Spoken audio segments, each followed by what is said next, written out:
Almost every week now, we hear about another 100-year flood or historic wildfire or unprecedented storm or another case of civil unrest. You get the picture. And almost every week, we watch the same thing happen. Good people caught completely unprepared, government resources overwhelmed, and unable to respond fast enough. So this old idea of it won't happen here, it just doesn't fly anymore. The question isn't if something will happen, it's when. And when it does, are you ready? I'm JC, sharing 20 years of disaster preparedness, survival skills, and emergency response to help you develop your emergency readiness. I'll talk more about me in a minute. So here's what I see in every disaster I've ever responded to. Ordinary people, hardworking, smart people just like you, who simply never learn what to do when normal life stops working. When the power's out for days, when the roads are blocked, when the waters are rising, when you have minutes to decide whether to stay or go. So when these situations happen, you understandably feel helpless. You wait for authorities to tell you what to do. You depend on systems that are already overwhelmed. And sometimes that help doesn't come fast enough, if at all. So here's the truth that recent disasters keep proving over and over. Every time something major happens, we see good people waiting for help that's either delayed or it just never comes. In Texas during the deep freeze of 2021, people froze to death waiting for power restoration. During the recent massive wildfires in California, people perished waiting for evacuation orders that came too late. In North Carolina, during the unprecedented flooding, people were trapped waiting for rescue teams that could not reach them. I want to be very clear. I don't say any of this to scare you or to sensationalize tragedies. That's not what I'm about. I mention these because it's the elephant in the room that no one wants to discuss.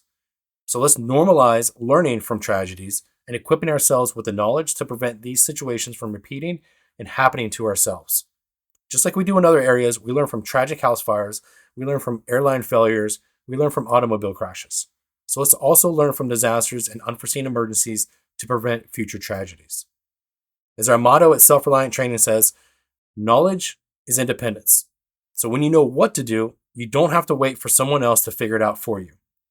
That's why for almost 2 decades now, I have taught people the exact skills they need to take care of themselves when systems fail.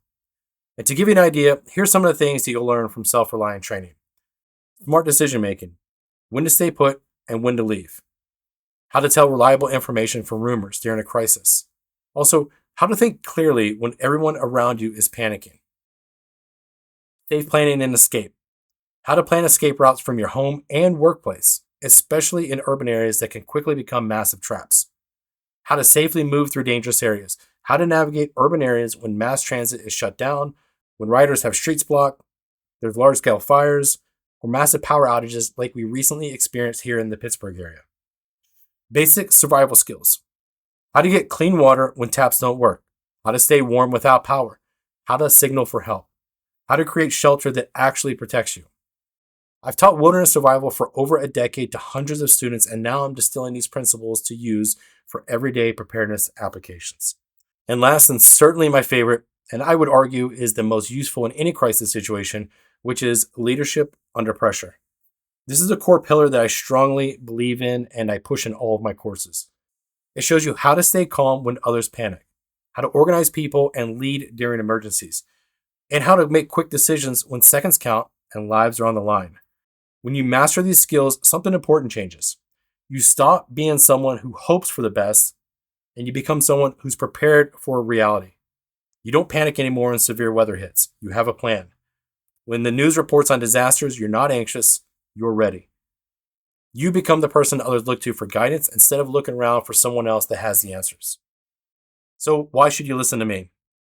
I've spent years responding to major disasters around the world, leading teams after Hurricane Haiyan in the Philippines, tornadoes in Tuscaloosa, devastating floods in Vermont and New Jersey, multiple missions in Haiti, China, Taiwan, and other places.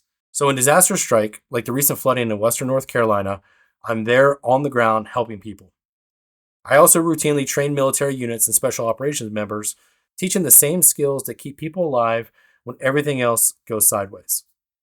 My military background and decades as a paramedic support this work, but it's my real-world disaster experience that has shown me what actually works when lives are on the line. And my goal is to convey that knowledge to you. I make it simple and practical for regular people just like yourself. No military jargon, no fear-mongering about the end of the world, no making things out of tree bark, no tactical bravado. No extensive lists or reviews of expensive equipment you don't actually need. Just clear, step-by-step training on proven systems and skills that actually work during real-world events. I've seen too many capable people become victims simply because they didn't know what to do. And that's something you and I can change. So if you're ready to stop depending on overwhelmed systems and start depending on your own knowledge and skills, do me a favor, hit the subscribe button, and together we can build this group of like-minded people. Join the community of those who are learning these essential abilities, because when the next unprecedented event happens, you'll be prepared.